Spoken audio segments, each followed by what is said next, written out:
Chapter 10. Happiness is a Cold Tentacle.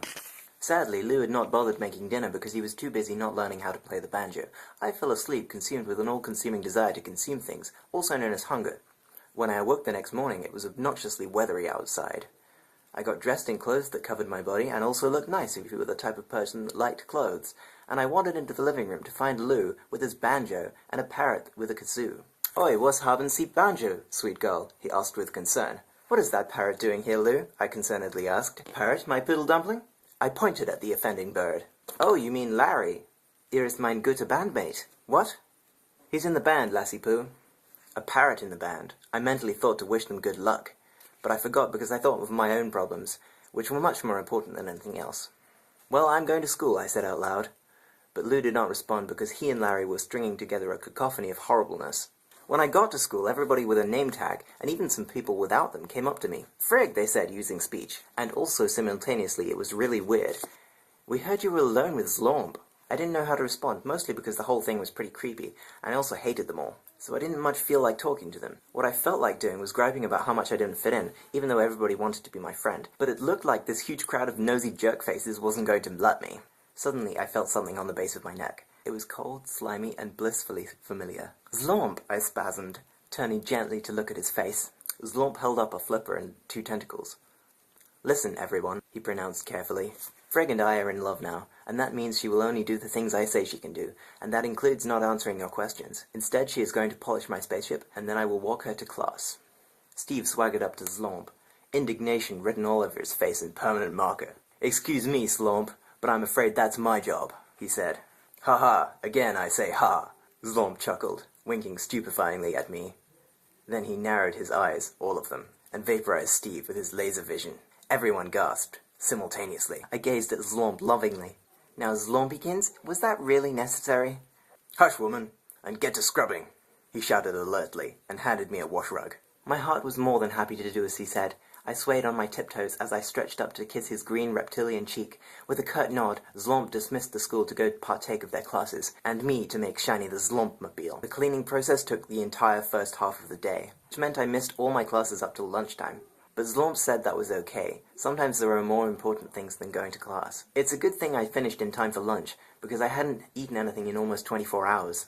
"How does it look, my most precious one?" I asked, hopefully, anxiously seeking out my alien's approval. "It looks much like it did before. Good work, my little slave." "I'm sorry?" "I mean, the love of my life, my dearest one." My heart melted for the gazillionth time in his kind, loving words. If only I had 6 hearts so that I could easily replace mine whenever Zlomb befuddled me like this. Every eye in the lunchroom was on us when we walked in, except for one, and that was Coach Carvo, who had a wooden eye. That one was not on us because it actually couldn't see. I walked through the lunch line, sad that they were not serving quesadillas today. In fact, they were serving pizza.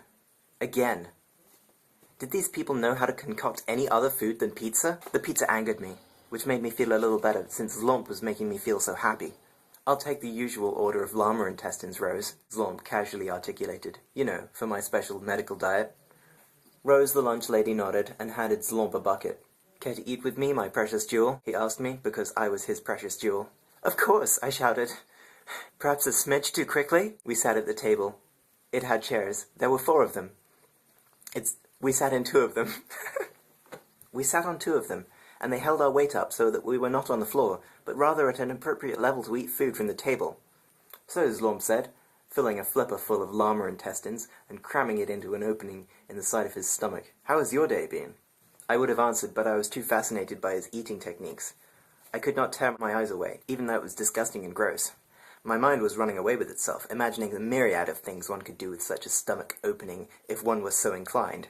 "Frigg," Zlomb said sternly, poking my arm, "I asked you a question, and I demand you answer it right away." "Oh," I sputtered. "Yes, my day has been completely blissful. At least the part where I've been with you." Zlomb nodded and smiled happily and with joy. "That is the correct answer," he said. And he tossed me a cookie he produced from somewhere in his slime folds. I caught it with my mandibles and chewed cautiously. "So, Zlomb," I began at the beginning of the sentence, "now that we are deeply in love, can I ask you a question? You may ask me any questions you like, except for specifics of my world domination plan." It seemed like a reasonable request.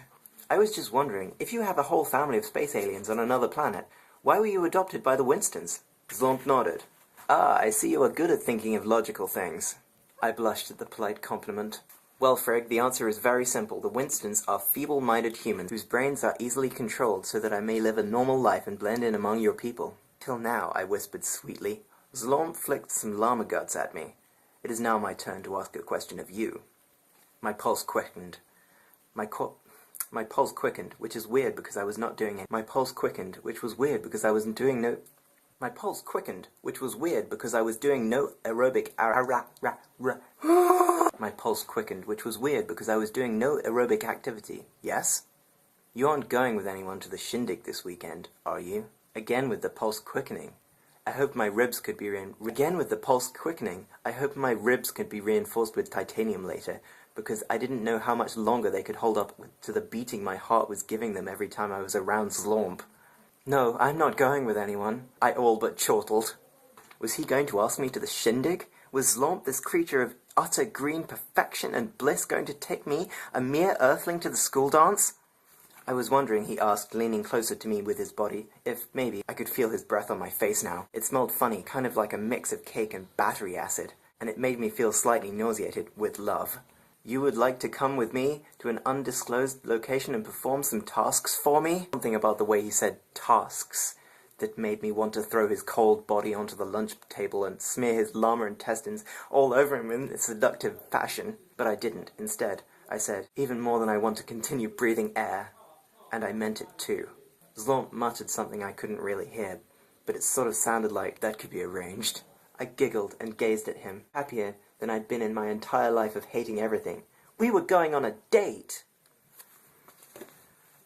Oh god, I spent so long reading that. If you don't know what all of that was about, here's a link to the person who wrote it, and is getting everyone to read it. And I'm going to put links to the chapters in the doobly-doo. Yes, things happening. Good. Yes, bye.